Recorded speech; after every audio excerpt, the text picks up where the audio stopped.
headline sponsored by मजबूती की बेजोड़ पहचान ASR 600 TMT बार, सुरक्षा ज्यादा, मजबूती का वादा।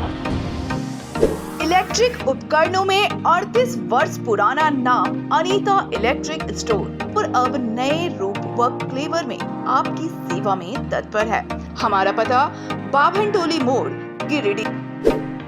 Crest care multi specialist hospital, Dwarpahari road, Chamua थाना के निकट, गिरिडीह। प्रदीप इलेक्ट्रिक स्टोर्स की नई पेशकश प्रदीप सेल्स। विश्व स्तरीय fancy lights, electronic items, Damro का फर्नीचर समेत अन्य इलेक्ट्रिक उत्पाद। पता मकतपुर रोड, गिरिडीह। बनियाडीह में अवैध खंता में गिरने से मासूम की हुई मौत। पेसरा बहियार गांव का रहने वाला था बच्चा। घटना से परिवार वालों में मातम का माहौल। एसपी दीपक कुमार शर्मा ने अहिल्यापुर थाना प्रभारी को किया सस्पेंड। साइबर अपराधियों के खिलाफ कार्रवाई में कोताही बरतने पर की गई कार्रवाई। भारतीय रेड क्रॉस सोसाइटी के चुनाव को लेकर सरगर्मी तेज। 16 प्रत्याशी की स्क्रूटनी हुई पूरी। 17 दिसंबर को डाले जाएंगे वोट। और सदर प्रखंड के सिंधवरिया पंचायत में आपकी योजना आपकी सरकार आपके द्वार कार्यक्रम को लेकर लगाया गया शिविर। 2000 ग्रामीणों ने जमा किए आवेदन। 500 आवेदनों का हुआ ऑन द स्पॉट निष्पादन।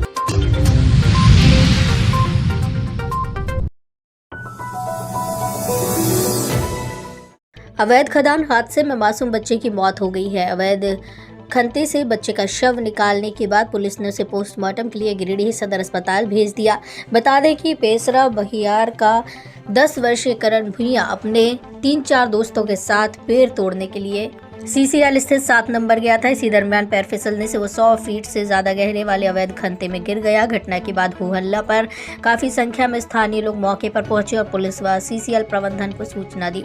सूचना पाकर CCL के GM बसब चौधरी, POS के सिंह मुफस्सिल, थाना प्रभारी कमलेश पासवान सदलबल के साथ मौके पर पहुंचे। इस दौरान स्थानीय लोगों के साथ रेस्क्यू किया गया, लेकिन बच्चे को बचाया नहीं जा सका। घटना से परिवार में मातम का माहौल है। सभी का रो रो कर बुरा हाल है। बता दें कि अवैध खंता के कारण आज ये हादसा हुआ। क्षेत्र में धंधेबाज अवैध खंता बनाकर उसे यूं ही छोड़ देते हैं। इसी का परिणाम है कि आज एक मासूम की जान चली गई।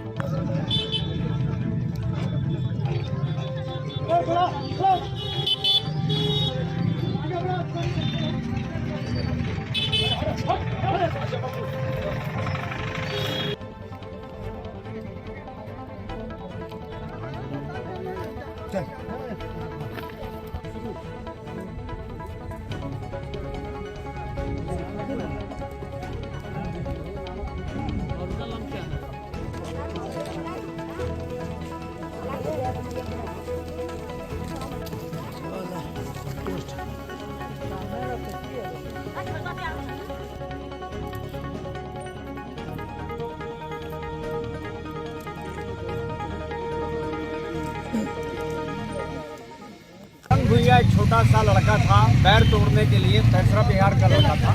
हम लोग को पता चला है, प्रशासन और CCL के जो कर्मी हैं और लोकल लोग यहाँ मिलकर बच्चा के लाश को निकाला है।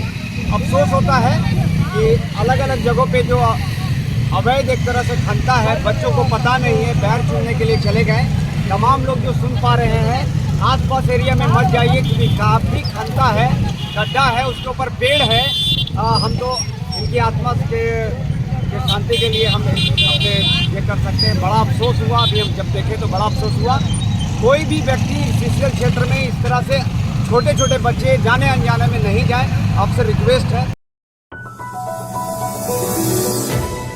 भारतीय रेड क्रॉस सोसाइटी गिरिडीह के चेयरमैन, वाइस चेयरमैन, सचिव, सहसचिव, कोषाध्यक्ष सहित कुल 10 कार्यकारिणी पदों के लिए 17 दिसंबर को मतदान होगा। 2 दिसंबर से लेकर 6 दिसंबर तक चले नामांकन की प्रक्रिया में चेयरमैन, वाइस चेयरमैन, सचिव, सहसचिव, कोषाध्यक्ष सहित कुल 10 कार्यकारिणी पदों के लिए राकेश मोदी, अरविंद अग्रवाल, मुकेश जालान, डॉक्टर तारकनाथ देव, मदन विश्वकर्मा, संजय भदौलिया, विवेक जालान, रितेश सराक, सुजीत कपिचवे, रंजीत वर्णवाल, डॉक्टर आजाद, निकिता गुप्ता, चरणजीत सिंह सलूजा, मोहम्मद मुस्तकीम उद्दीन, राजेश कुमार सिंह, संजू देवी ने अपना नामांकन पर्चा दाखिल किया है। शुक्रवार को एसडीएम विशालदीप खलको की अध्यक्षता में सभी नामांकनों की स्क्रूटनी की गई। इस दौरान सभी नामांकन सही पाए गए। इसके बाद अब सभी लोगों की नजर 17 दिसंबर को होने वाले चुनाव पर है। 17 दिसंबर को भारतीय रेड क्रॉस सोसाइटी भवन में मतदान की प्रक्रिया शुरू होगी, जिसमें कुल 208 मतदाता 16 उम्मीदवारों के भाग्य का फैसला करेंगे। सुबह 10 बजे से लेकर दोपहर 2 बजे तक मतदान की प्रक्रिया चलेगी। इसके बाद दोपहर 3 बजे से मतगणना की प्रक्रिया शुरू होगी और विजय श्रेय हासिल करने वाले प्रत्याशी रेड क्रॉस सोसाइटी गिरिडीह के विभिन्न पदों के लिए चुने जाएंगे। भारतीय रेड क्रॉस सोसाइटी गिरिडीह का चुनाव 17 दिसंबर को होने वाला है। उसका नॉमिनेशन 2 तारीख से 6 तारीख तक डेट था। उसमें 16 आदमी लोगों ने नॉमिनेशन किए और 7 तारीख को नाम वापसी था, कोई भी नाम वापसी नहीं किया। और 8 तारीख को हमारे अनुमंडल पदाधिकारी सह रेड क्रॉस सोसाइटी के उपाध्यक्ष के आदेशानुसार आज उनके ऑफिस में स्क्रूटनी का कार्यक्रम हुआ। उसमें स्क्रूटनी में कोई नहीं छटा और सब लोग इलेक्शन लड़ने के लिए ये है इलेक्शन लड़ने के लिए उसका सबको अधिकार मिल गया है।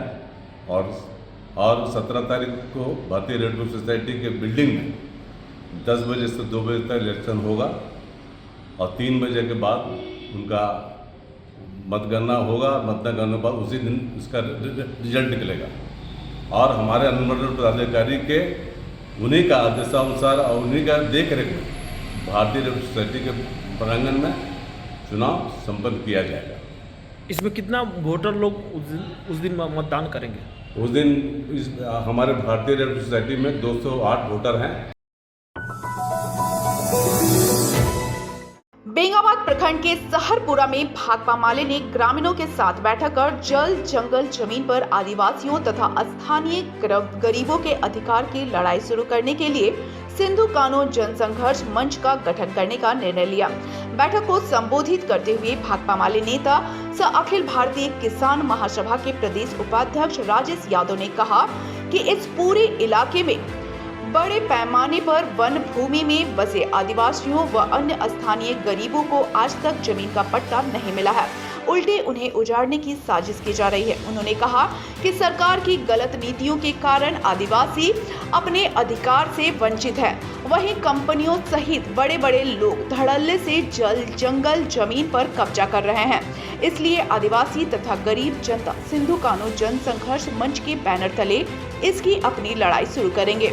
बैठक में महेश लाल सोरेन, रामलाल मुर्मू, गणेश मुर्मू, प्रधान भुवनेश्वर सोरेन, बाबूराम मरांडी, सलखू मरांडी, सोनालाल सोरेन, रंजीत मरांडी, जीतन मरांडी, मेहताब अली मिर्जा, शिवनंदन यादव सहित अन्य महिला पुरुष मौजूद थे।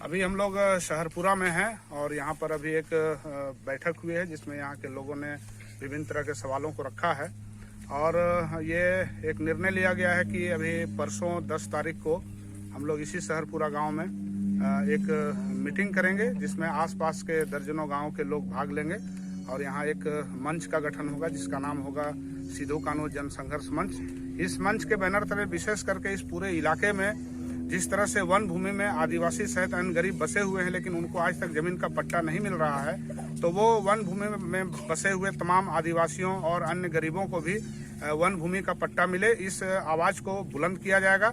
इसलिए हम मांग करेंगे, हम सरकार से मांग करेंगे कि जितना जल्द हो ये जो वन भूमि का पट्टा निर्गत करने का मामला या तो लंबित है या ऐसे भी हैं जो बहुत सारे लोगों का उसमें जमीन का पट्टा देने का नाम से ही उनको छोड़ दिया गया है। उनका कोई नोटिस नहीं लिया गया है। ऐसे तमाम लोगों को जमीन का पट्टा मिले। हम लोगों से भी अपील करते हैं कि परसों की मीटिंग में बढ़ चढ़ करके भाग लें, ताकि जल जंगल जमीन पर कंपनियों का नहीं, जनता का, कंपनियों का नहीं, आदिवासियों का अधिकार कायम हो। इसकी लड़ाई को हम लोग तेज कर सके। बहुत बहुत धन्यवाद। साइबर अपराधियों के खिलाफ सख्त रूप अपनाएं। गिरिडीह एसपी दीपक कुमार शर्मा ने अहिल्यापुर थाना प्रभारी संतोष मंडल को निलंबित कर दिया है। संतोष मंडल पर साइबर अपराधियों को दबोचने और साइबर अपराध कांड के अनुसंधान में लापरवाही बरतने के आरोप को लेकर एसपी दीपक कुमार शर्मा ने यह कार्रवाई की है। सस्पेंड थाना प्रभारी संतोष मंडल लगातार एसपी द्वारा इलाके के साइबर अपराधियों के खिलाफ अभियान चलाने के लिए दिए गए निर्देश पर कोताही बरत रहे थे, जबकि साइबर अपराध से जुड़े मामलों में अनुसंधान में भी उनके द्वारा लापरवाही बरतने का मामला प्रकाश में आने के बाद एसपी द्वारा यह कार्रवाई की गई। गौरतलब है कि एसपी दीपक कुमार शर्मा पिछले 100 दिनों के अंदर गिरिडीह जिले के विभिन्न थाना क्षेत्र से लगभग 90 साइबर अपराधियों को गिरफ्तार कर अब तक जेल भेज चुके हैं। इसके बाद माना जा रहा है कि गिरिडीह में साइबर अपराध का कमर टूट चुका है। ऐसे में एसपी दीपक शर्मा अब कोई भी कोताही बरतने को तैयार नहीं है और जिले से साइबर अपराध को पूर्ण रूप से खत्म करने के अपने संकल्प पर अड़िग हैं। HDFC बैंक लिमिटेड गिरिडीह शाखा के द्वारा शुक्रवार को रक्तदान शिविर का आयोजन किया गया। रक्तदान शिविर का उद्घाटन डॉक्टर गुणवंत सिंह मोंगिया ने फीता काटकर किया। इस दौरान HDFC बैंक से जुड़े कर्मचारी और ग्राहकों ने इस रक्तदान शिविर में बढ़ चढ़कर हिस्सा लिया और रक्तदान कर खुशी जाहिर की। रक्तदान शिविर में कुल 26 यूनिट रक्त का संग्रह किया गया। मौके पर ब्लड बैंक के प्रभारी डॉक्टर सुहेल अपनी पूरी टीम के साथ मौजूद थे। इस शिविर को सफल बनाने में HDFC बैंक के यूनिट हेड राघव कुमार, संतोष कुमार, प्रभात कुमार, दीपक ठाकुर, राधा रमण, रुखसाना खातून, मोनिका कुमारी, संजना कुमारी, रूपक कुमार, अरशद अहमद समेत सभी बैंक कर्मचारी मौजूद थे।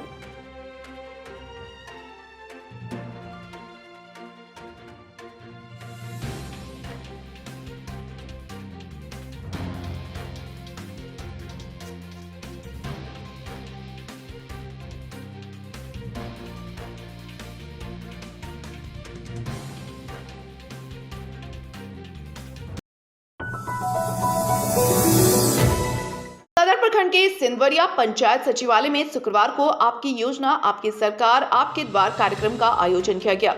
शिविर में मुख्य अतिथि के रूप में गांडी विधायक डॉक्टर सरफराज अहमद, विशिष्ट अतिथि गिरिडीह प्रखंड प्रमुख पूनम देवी, जीप सदस्य प्रवीण मुर्मू, प्रखंड विकास पदाधिकारी गणेश रचक, प्रखंड कृषि पदाधिकारी लखनलाल, पशुपालन विभाग चिकित्सा प्रभारी पूनम चौधरी, मुखिया रामेश्वर प्रसाद वर्मा, सांसद प्रतिनिधि बैजनाथ वर्मा, रोजगार सेवक सुवेश्वर सर वर्मा आदि उपस्थित हुए।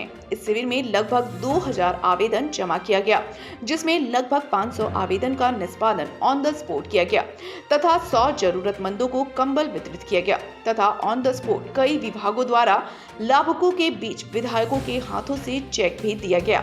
इस शिविर में लगभग सभी विभागों द्वारा स्टॉल लगाए गए थे।